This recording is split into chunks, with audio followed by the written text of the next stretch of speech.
Now, back to taxes. You know, there is this illusion by Ruto that a country can develop so perfectly by way of taxation.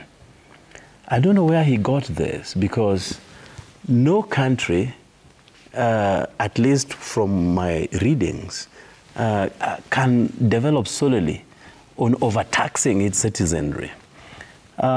He talks about other peers, our peers from the tape that you just ran, that our peers have taxes ranging between 22% to 25%.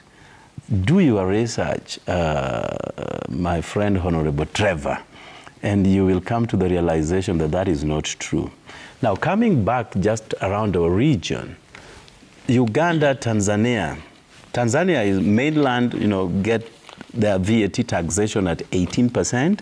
The Zanzibar is at 15%. 15, not even 18, 15%.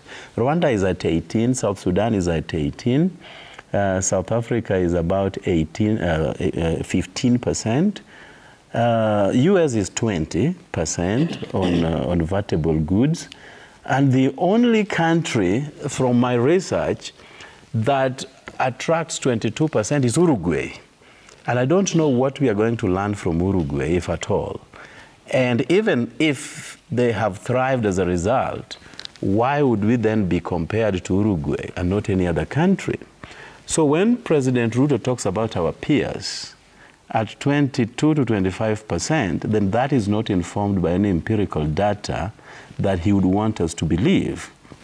Now, you have several repercussions. Of course, we understand what GDP means, you know, the wealth of a nation, which Kenya now stands at about 113 billion US dollars.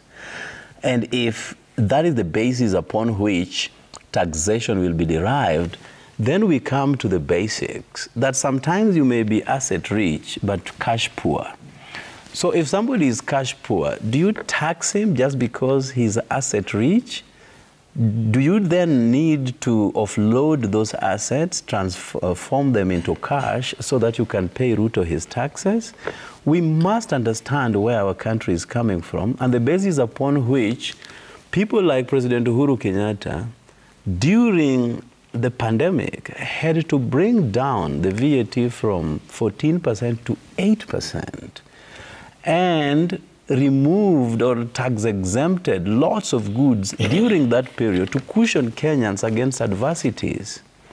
So if Ruto, because again he has an economic council that is spending over 1 billion shillings, for sitting down and thinking, and the only thought they have is how to increase taxes from 14% to 22%.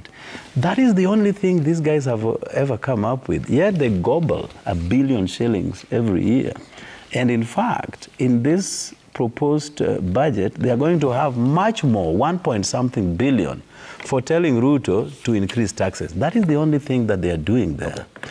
So the country is not ready to do so. You are aware that most of our companies are shipping their jobs abroad to Tanzania. If a tax regime becomes punitive, the resultant consequences is that investors move to areas that have fairer tax havens or fairer tax regimes.